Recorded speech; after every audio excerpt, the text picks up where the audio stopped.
Ambassador Deho sat in his usual seat at the back of the council chambers. The massive room buzzed with the sounds of 100 different alien voices arguing about trade routes and mining rights. The tall, blue-skinned Vraxi delegates waved their forearms while making angry clicking sounds.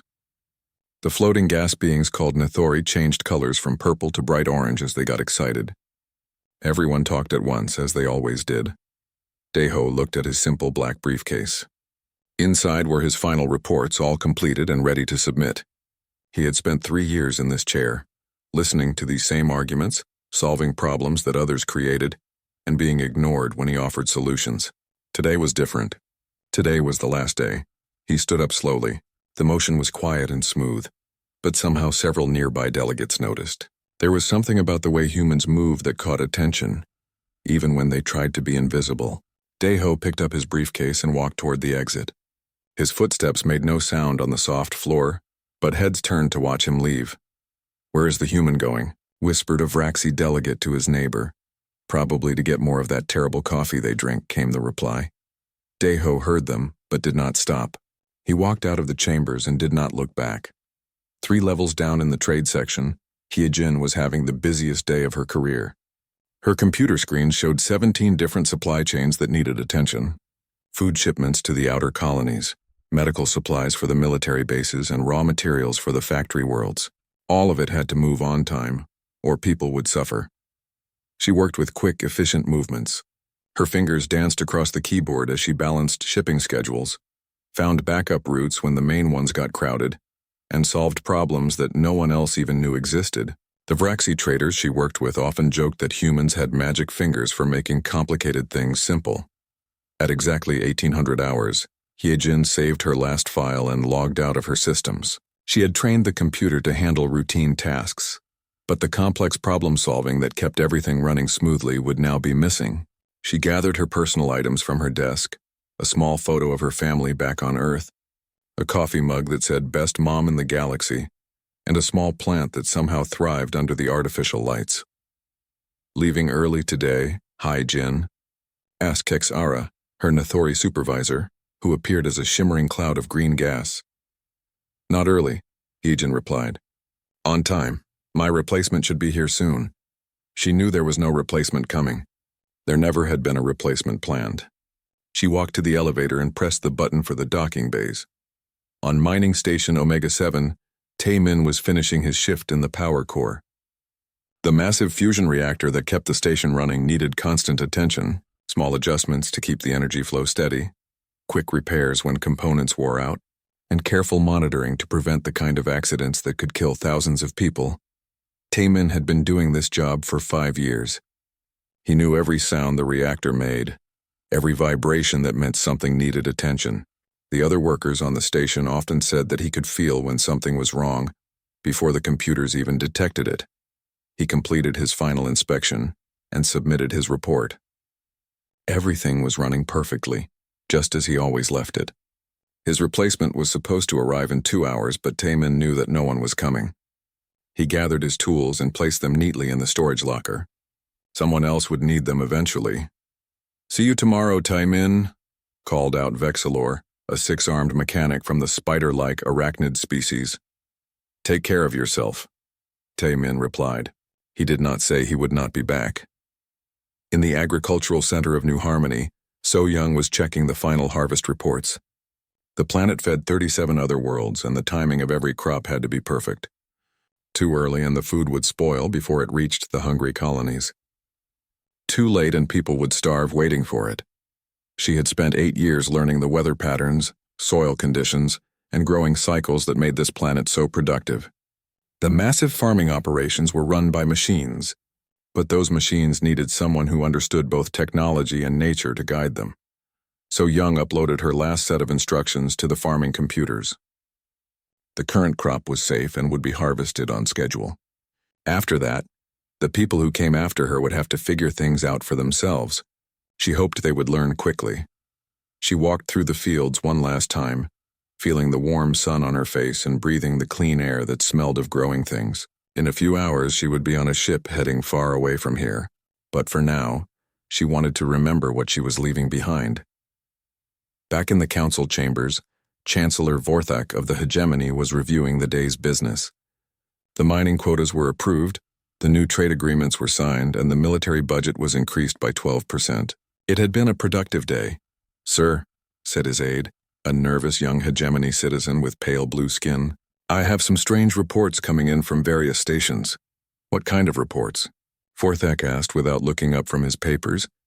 "Human personnel are leaving their posts. Not just a few, but many of them. All at the same time." Vorthak finally looked up. "Are they striking? Making demands?" "No, sir. They are just leaving, quietly. They complete their work, submit their reports, and go. No complaints, no protests, no demands for better pay or working conditions." Vorthak thought about this for a moment. Humans were a strange species, but they had always been reliable workers. They showed up on time, did their jobs well, and caused no trouble. If they were leaving, they probably had a good reason. Let them go, he decided. "We managed perfectly well before humans joined the galactic community. We will manage perfectly well after they leave.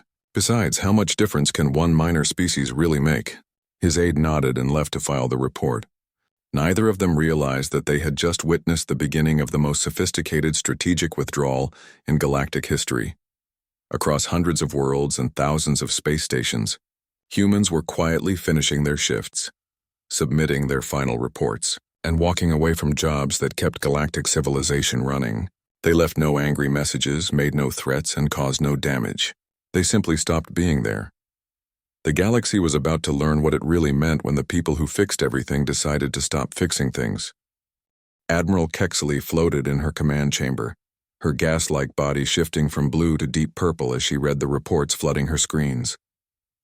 3 weeks had passed since humans started leaving their posts across the galaxy, and now the problems were becoming impossible to ignore. "Admiral," called her assistant, a young Nathori whose colors flickered nervously between yellow and green. "The cargo situation in Sector 7 is getting worse." Kexley stretched part of her consciousness toward the data displays. What she saw made her entire form darken to an angry red. 17 major supply routes had completely broken down. Ships full of food were sitting in space waiting for someone to tell them where to go. Other ships were flying to empty stations because no one had updated their destinations. "Where is Jinwoo?" she asked. "He always handles the Outer Rim logistics." "Gone, Admiral. He left 3 weeks ago. No one has taken over his duties." Kexley felt a cold feeling spread through her being. Jinwoo had been a quiet human who worked in a small office on Transport Station Delta. She had never paid much attention to him, but somehow he had been coordinating food deliveries for 400 billion people across 50 star systems. The work had seemed simple because he made it look easy. Now, without his careful scheduling and problem-solving, cargo ships were crashing into each other at busy ports. Perishable food was rotting in storage bays because no one knew how to prioritize the deliveries. Entire planets were starting to run low on basic supplies. "Get me the backup coordination team," Kexley ordered. "There is no backup team, Admiral." Jinwoo was the only one who understood the whole system. On the medical station orbiting Kepler 438b, Dr. Zexthar was facing his own crisis. The emergency room was packed with patients from a dozen different species, all suffering from something called compatibility syndrome. Their bodies were rejecting the standard medical treatments that had worked perfectly for years. "Doctor," said Nurse Kilyan, her tentacles writhing with stress, "the Glaxian patient in bed 7 is getting worse. The medicine that always worked for his species is making him sicker." Dr. Zexthar checked his medical database. According to the records, the treatment should work perfectly. It had been tested and approved by the Medical Council, but 3 more patients had died this week from similar reactions. "Where is Dr. Miran?" he asked. She always handled the interspecies cases.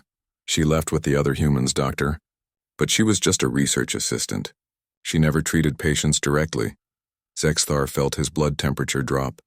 Dr. Miran had indeed been listed as a research assistant, but now he realized she had been doing much more than research.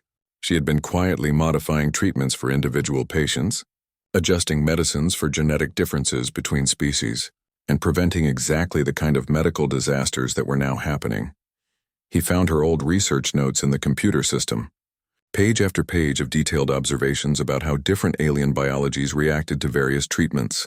She had discovered that the universal medicines were not really universal at all.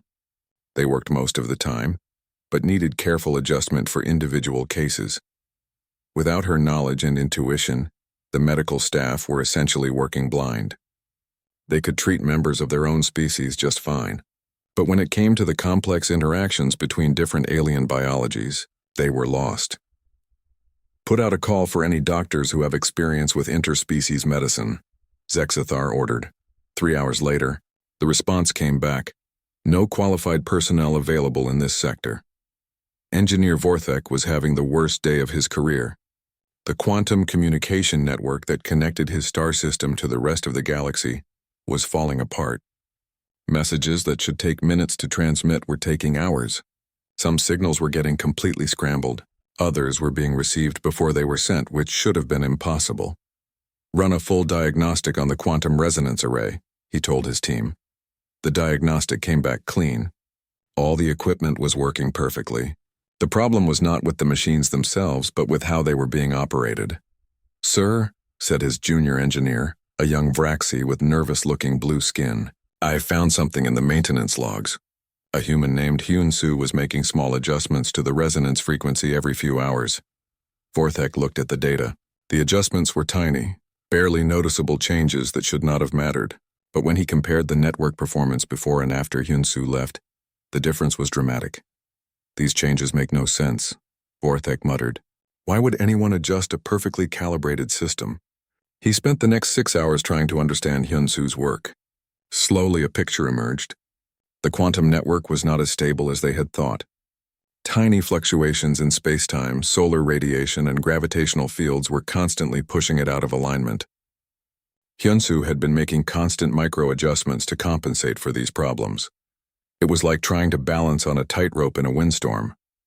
Hyun-Soo had been making hundreds of tiny corrections every day, keeping the network stable through pure skill and intuition. Without him, the system was slowly falling apart. "Can we program the computers to make these adjustments automatically?" asked the junior engineer. Vorthek studied the data patterns. "I do not think so. There is no clear formula.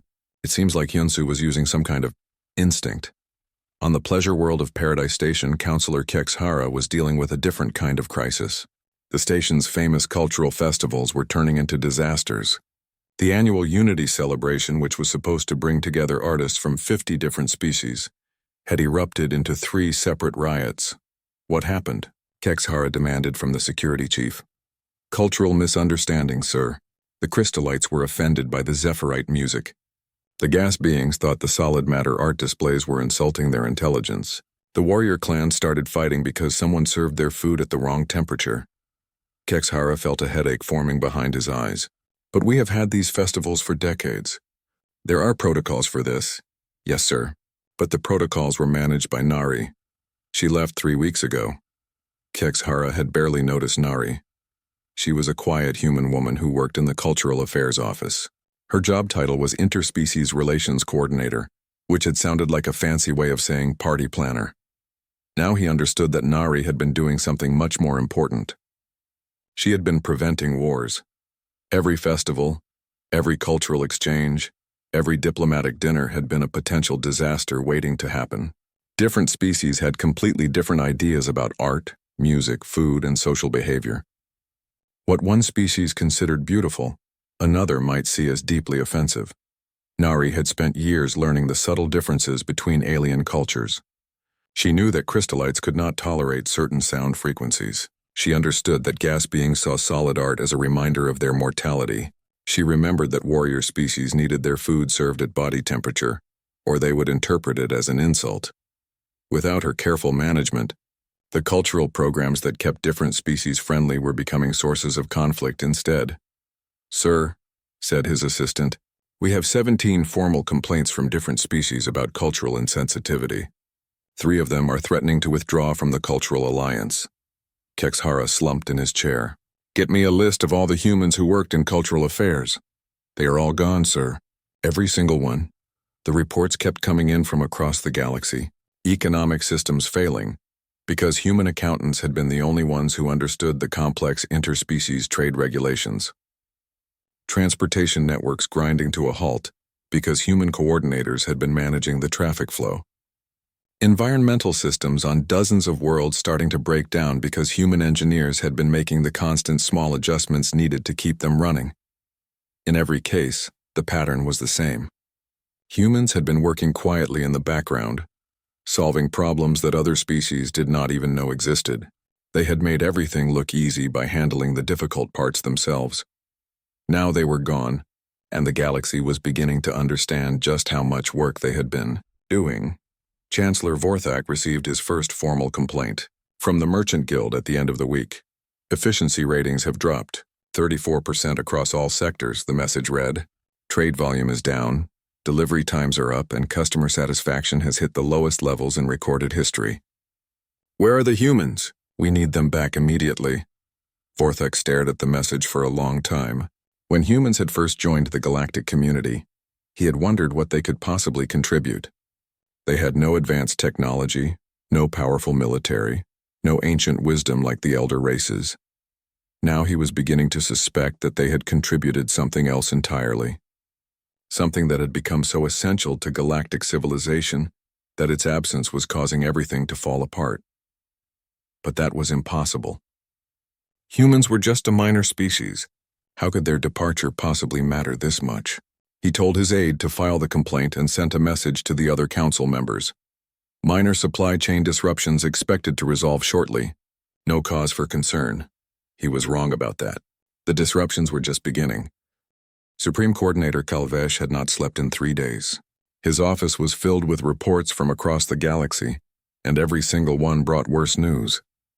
2 months had passed since the humans left, and what had started as minor problems was now becoming a complete disaster. Sir, said his aide, struggling to carry a stack of emergency reports. The situation on Kepler 442b is critical. Kalvesh looked up from the economic projections that showed galactic trade dropping by 60%. What happened now? The irrigation systems have failed. The entire planet is going to lose its crops if we cannot get them working again. Send a repair team immediately. We did, sir. 3 teams. They say the machines are too complex. They need someone who understands both the technology and the farming cycles. Kalvesh felt his stomach sink. Let me guess. The person who used to handle this was human, Junho. He managed the agricultural systems for that entire sector. The repair teams say they can fix broken parts, but they do not understand how all the systems work together. Kalvesh pulled up the files on Junho. According to his records, the human had been a maintenance engineer with no special qualifications. But as Kalvesh read deeper, he found something disturbing. Junho had not just been fixing machines. He had been constantly adjusting them to work with the planet's changing weather patterns, soil conditions, and crop cycles. The irrigation system was not just a machine. It was a complex network that had to respond to hundreds of different variables in real time. Junho had been making those decisions every day, using knowledge that he had built up over 15 years of careful observation. How long before the crops die? Kalvesh asked. 2 weeks, sir. Maybe 3 if they are lucky. Kepler 442b fed 47 different worlds. If its crops failed, billions of people would face starvation. Put out a priority call for any engineer who has experience with large-scale agricultural systems. 6 hours later, the response came back. No qualified personnel available. Recommend immediate evacuation of affected populations. Evacuation, 47 worlds, billions of people. Because one human engineer was no longer there to adjust some irrigation pumps. Across the galaxy, the pattern was repeating itself everywhere. Systems that had worked perfectly for decades were falling apart because the humans who maintained them were gone. The galactic internet was fragmenting. Without human programmers like Seokjin writing translation algorithms, different species could no longer communicate effectively through their computers. Messages sent in one language came out as garbage when received by another species. The universal translation protocols that everyone had taken for granted were breaking down. It is impossible, declared Dr. Vextaran, the galaxy's leading expert on computer systems. The translation software was perfect. It should work automatically. His research team had spent weeks trying to understand the problem. Finally, they found the answer in Seokjin's personal files. The human programmer had been constantly updating the translation algorithms to account for changes in how different species used language. Languages were not static. They evolved constantly as new words were invented, Old words changed meaning and cultural context shifted. Seokjin had been monitoring these changes across dozens of species and updating the translation software to keep up with them. He was updating the system every day, reported one of the researchers, sometimes several times per day. Small changes, but there were thousands of them. Can we continue his work? Dr. Vextaran asked. We would need someone who speaks all the major galactic languages fluently, understands how they are changing over time, and can program complex algorithms. We cannot find anyone with those qualifications. The communication breakdowns were causing new problems every day. Trade negotiations failed because of misunderstandings. Military units could not coordinate their actions. Scientific research ground to a halt as researchers from different species could no longer share their work effectively. On the trading hub of New Geneva Station, the economic collapse was even more dramatic. Young He had been the station's supply optimization specialist, a job that most people thought meant she helped stores decide what to order. The reality was much more complex. She had been running economic models that balanced the needs of 1,147 different worlds. Her computers tracked what every planet produced, what they needed, and how to move goods between them efficiently. She had optimized shipping routes, predicted demand changes, and prevented shortages before they happened. Station manager Klexfor was looking at the wreckage of the galactic economy and trying to understand how it had happened so quickly. According to these reports, he said to his staff, we have 17 worlds that are running out of medical supplies, while 23 worlds have huge surpluses sitting in warehouses. Why? Do we not just ship the supplies from the surplus worlds to the worlds that need them? Asked his assistant. Because no one knows which ships are available, which routes are fastest, or how to coordinate the deliveries. Young He used to handle all of that. Klexivor pulled up Young He's work files. What he found made him feel sick. She had been managing an impossibly complex web of interdependencies. Every world relied on dozens of others for different resources. Every shipping route affected dozens of others. Every change in demand rippled through the entire system. Her computer models had been tracking millions of variables simultaneously, predicting problems weeks in advance and making adjustments to prevent disasters. Without her constant oversight, the entire galactic economy was collapsing into chaos. Sir, said his assistant nervously, I have a message from the Outer Rim colonies. They are threatening to declare independence if we cannot restore regular supply deliveries.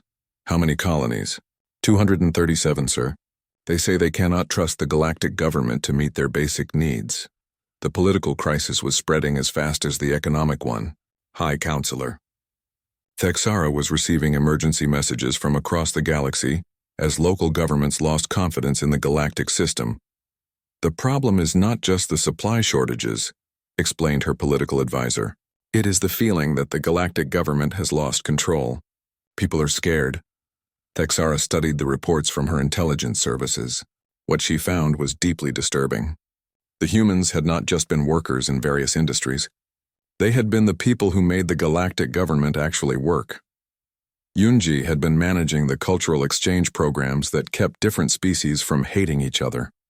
Her departure had been followed by a sharp increase in interspecies conflicts as old prejudices and misunderstandings resurfaced. Look at these numbers, Thexara said. Hate crimes between species are up 400%. Trade disputes are turning into military confrontations. 3 different sectors are on the verge of war.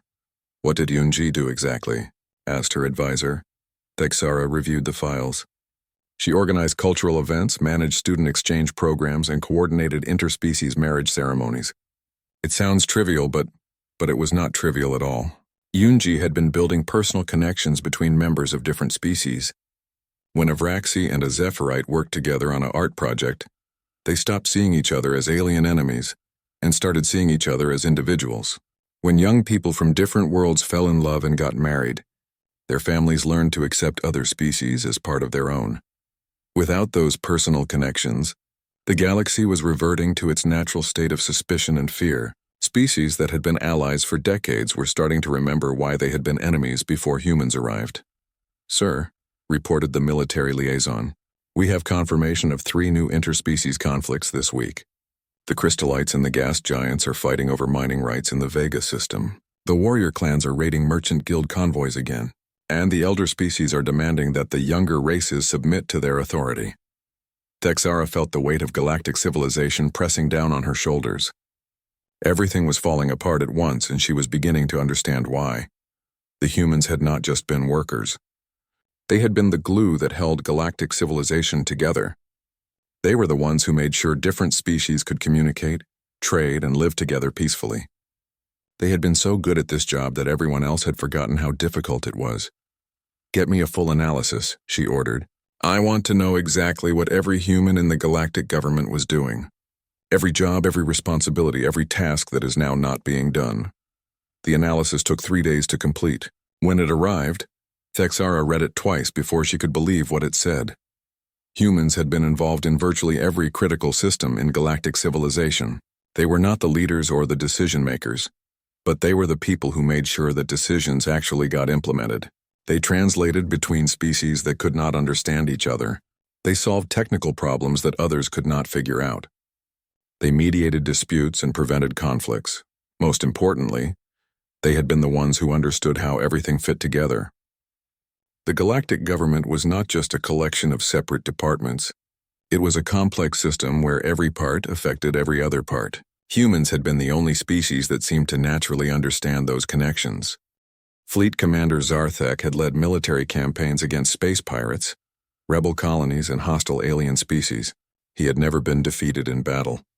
But now he found himself facing the most humiliating mission of his career, desperately searching the galaxy for a species that his own government had barely noticed just 6 months ago. "Report," he ordered as his flagship entered the Sol system, humanity's original home. "The system is empty, sir," replied his scanner operator, a nervous young hegemony officer. "No ships, no stations, no signs of recent activity." Zarthek studied the tactical display. Earth hung in space like a blue marble, but there were no orbital facilities around it. No defense platforms, no space elevators, no communication arrays. Nothing to suggest that this had once been the center of human civilization. "Take us closer to the planet," he ordered. As they approached Earth, the scanners revealed something even more puzzling. The planet was not dead or abandoned. Cities still functioned, lights still shone at night, and there were signs of normal activity. But when they tried to make contact, their messages went unanswered. "Sir," said the communications officer, "we are detecting radio and television broadcasts from the planet. Normal entertainment programs, news reports, weather forecasts, but they are not responding to our hails." "Are they ignoring us?" Zarthek asked. "I do not think so, sir. It appears they cannot hear us. Their technology seems to have reverted. They are using primitive communication systems that are not compatible with galactic standard equipment."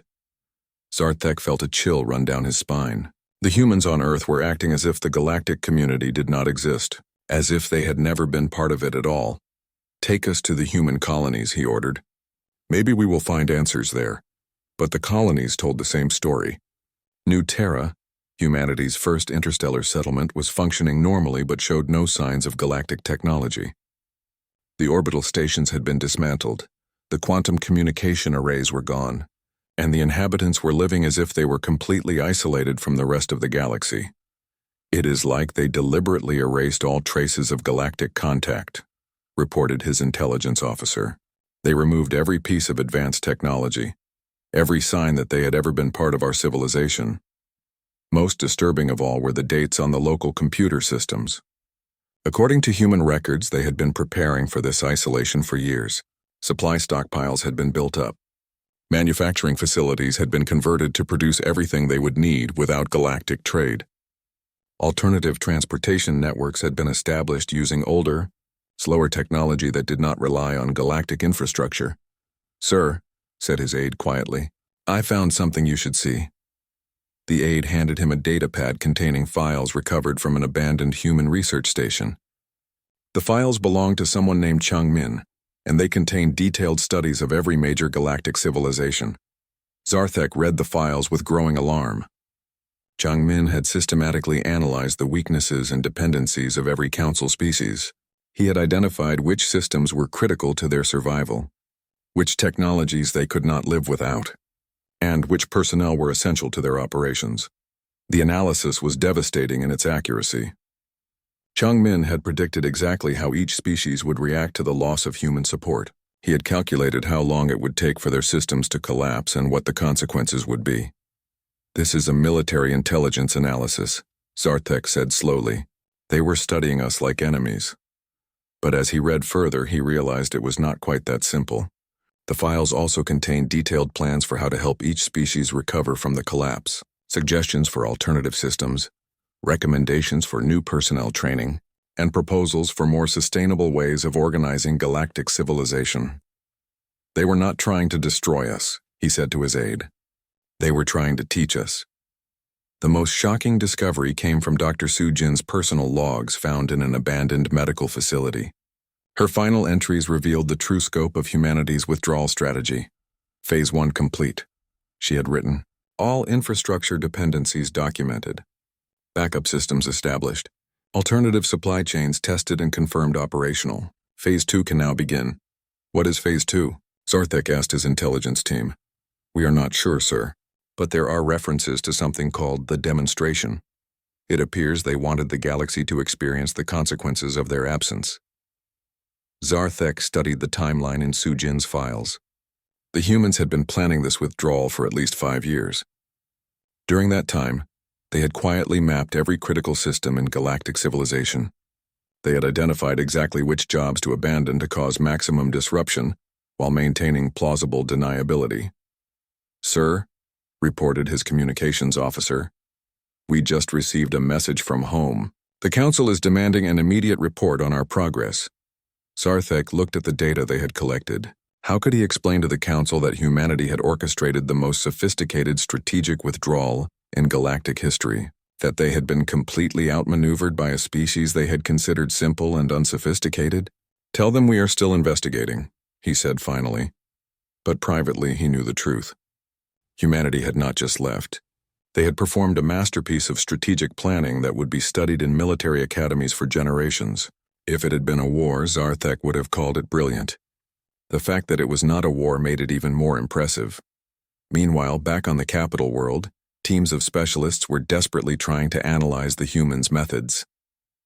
Professor Wultan, the galaxy's leading expert on interspecies psychology, had been assigned to figure out how humans had become so indispensable without anyone noticing. "The phenomenon is unprecedented," he reported to the Council. "Humans integrated themselves into our civilization in a way that made them simultaneously invisible and irreplaceable."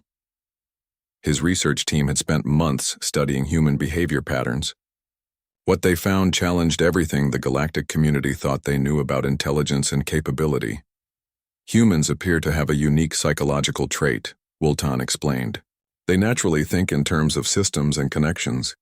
Where other species focus on individual problems, humans instinctively understand how those problems relate to larger patterns."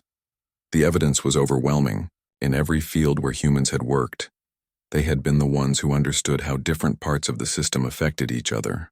They could see connections that other species missed, predict problems before they happened, and design solutions that addressed multiple issues at once. "Take their approach to medicine," Wultan continued. "Dr. Miran was not just treating individual patients. She was studying how different species' biologies interacted with each other. She understood that universal medicines needed constant adjustment because biological systems are not actually universal. Most other species had brains that were optimized for specific types of thinking. The Vraxi were excellent at mechanical engineering, but struggled with biological systems. The Netheri could manipulate energy fields with incredible precision, but had trouble understanding solid matter physics. The Crystallites could process vast amounts of data, but had difficulty with creative problem solving. Humans were different. Their brains seemed to be generalized rather than specialized. They were not the best at any single task, but they were good enough at everything to understand how all the tasks fit together.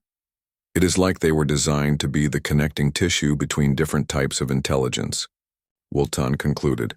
But the most disturbing discovery came from analyzing human communication patterns. Captain Insu's final transmission had been logged with the Human Fleet Command before they left the galaxy entirely. "Phase 1 complete." The message read, "All infrastructure dependencies documented. Begin Phase 2. Let them understand what they have lost."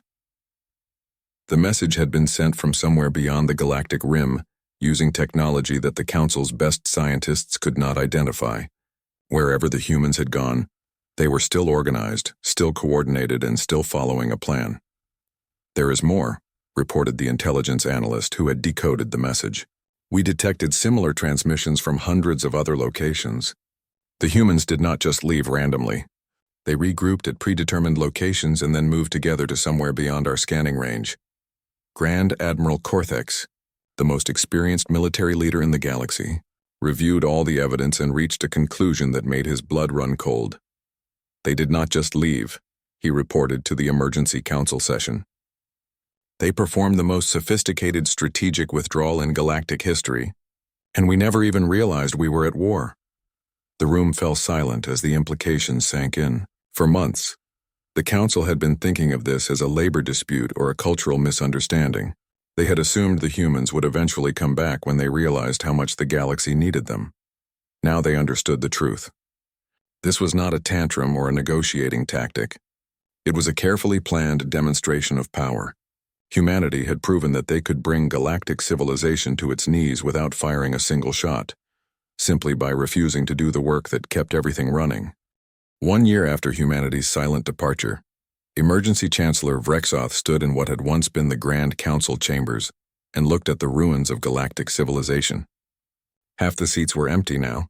17 species had withdrawn from the galactic government, choosing to manage their own affairs rather than trust a system that had proven so fragile. The great holographic displays that had once shown the prosperity of thousands of worlds now flickered with emergency warnings. Food shortages on 200 planets, communication breakdowns across entire sectors, economic collapse spreading like a plague from system to system. "Chancellor," said his aide, a young hegemony citizen whose blue skin had turned pale with stress, "the final reports are ready." Vrexoth took the datapad with shaking hands. He had commissioned these studies to understand exactly what had gone wrong, but he was not sure he wanted to know the truth anymore. The first report came from Professor Woolton, titled "The Human Paradox: How a Minor Species Became the Foundation of Galactic Civilization." By being so effective at maintaining everyone else's systems, Woolton had written, humanity made themselves simultaneously invisible and irreplaceable. They were the immune system of galactic civilization, unnoticed when functioning, catastrophically missed when gone. Vrexoth read the devastating details. Agricultural worlds were starving without Donghyun's crop rotation algorithms. His computer programs had been managing soil nutrients, pest control, and harvest timing for thousands of farms across hundreds of worlds. The algorithms were so complex that even the best agricultural scientists could not understand how they worked. He was not just growing food, the report explained. He was managing entire ecosystems. His programs balanced the needs of different crops, predicted weather patterns, and prevented the soil depletion that had destroyed civilizations on dozens of worlds before humans arrived. Without Donghyun's constant adjustments, crop yields had dropped by 70% across the galaxy. Worlds that had fed billions were now struggling to feed millions. The military situation was even worse. Coalition forces could no longer coordinate across sectors because they had lost the communication protocols developed by Ah Young. Her systems had seemed simple, just software that helped different species' military equipment work together. But those systems had been preventing the kind of technical incompatibilities that led to friendly fire incidents and strategic disasters. Last week, a Vraxi battle group accidentally fired on their own allies because their targeting computers could not identify crystallite ships, reported military liaison Kexivore. 37 ships destroyed, over 2,000 casualties, because we lost the translation protocols that Ah Young maintained. The transportation networks had completely collapsed without Jae Sung's infrastructure maintenance schedules. He had been managing power grids, life support systems, and traffic control for thousands of space stations simultaneously. His work had seemed routine because he made it look easy, but the reality was staggeringly complex. He was tracking the maintenance needs of 17 million separate systems, the engineering report stated. He predicted equipment failures weeks in advance, scheduled repairs to minimize disruptions, and balanced power loads to prevent cascading failures. Without his oversight, We are experiencing infrastructure breakdowns at 10 times the normal rate. But the most humiliating discovery was how much human thinking had influenced galactic culture and science. Min-Kyung's breakthrough in quantum consciousness theory had been attributed to her Vorthak colleague Dr. Theksulan. Sang-Woo's improvements to faster-than-light drive efficiency had been claimed by the Crystallite Corporation that employed him. We have found evidence of human contributions to over 60 major scientific advances in the past 50 years, reported Research Director Kovacs. In most cases, humans did the critical thinking work while other species received the credit. Brexoth felt sick reading the examples. Humans had been solving problems, making discoveries and creating innovations that other species then claimed as their own, not through deliberate theft, but through a systematic blindness to human capabilities. Why did we not see this? He asked Woolton during their emergency meeting. Because humans made themselves invisible, the professor replied. They worked in support roles, used job titles that downplayed their importance and never demanded recognition for their contributions. We saw them as helpful assistants rather than essential partners. The psychological analysis was devastating. Every major council species had unconscious biases that made them underestimate human intelligence. The Vraxi assumed that anyone without 4 arms could not be good at engineering. The Netheri believed that solid matter beings were inherently limited in their thinking. The Crystallites thought that any species that aged and died could not develop true wisdom. Humans understood our biases and used them as camouflage, Woolton explained. They let us believe they were simple while quietly becoming indispensable to everything we did. The final revelation came when Counselor Kexhari found humanity's true message, hidden in the quantum substrate of their abandoned networks. It had taken months of analysis to decode, but the message was simple and devastating. We tried to teach you to fish, but you preferred to be fed. Now learn to feed yourselves. Brexoth read the message over and over, each time understanding more of its implications. Humans had not been content to just do the work. They had been trying to teach other species how to do it themselves. But the galaxy had been so comfortable with human competence that no one had bothered to learn. Look at these training records, his aide said, pulling up files from human personnel databases. Every human in a critical position had been trying to train replacements for years. They offered to teach their methods to anyone who wanted to learn. The records showed a pattern of ignored offers. Humans had proposed cross-training programs, documented their procedures in detail, and volunteered to mentor other species in critical skills. But the council species had always been too busy to learn, too proud to admit they needed teaching, or too convinced that the work was beneath their notice. We had dozens of opportunities to avoid this crisis, Brexoth realized. The humans were practically begging us to learn how to be independent. The economic data told the same story. Human economists like Young He had repeatedly warned about the dangers of over-specialization and system dependencies. They had proposed backup systems, redundant capabilities, and distributed decision-making that would have made the galaxy more resilient. But the Council had ignored these proposals. Why build expensive backup systems when the current ones worked perfectly? Why train multiple people to do jobs that humans were already handling efficiently? Why change a system that seemed to be working so well? Now they understood that the system had not been working well at all. It had been balanced on a knife's edge, held stable only by human competence and dedication. When humans removed their support, the whole structure collapsed like a house of cards. "Sir," said his aide quietly, "we have received a response to our emergency broadcast.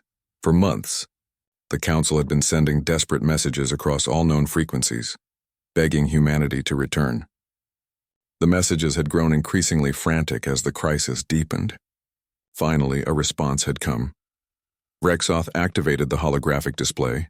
The image showed a simple room with clean white walls. A human figure stepped into view, Ambassador Deho, looking exactly as calm and composed as he had the day he walked out of the council chambers.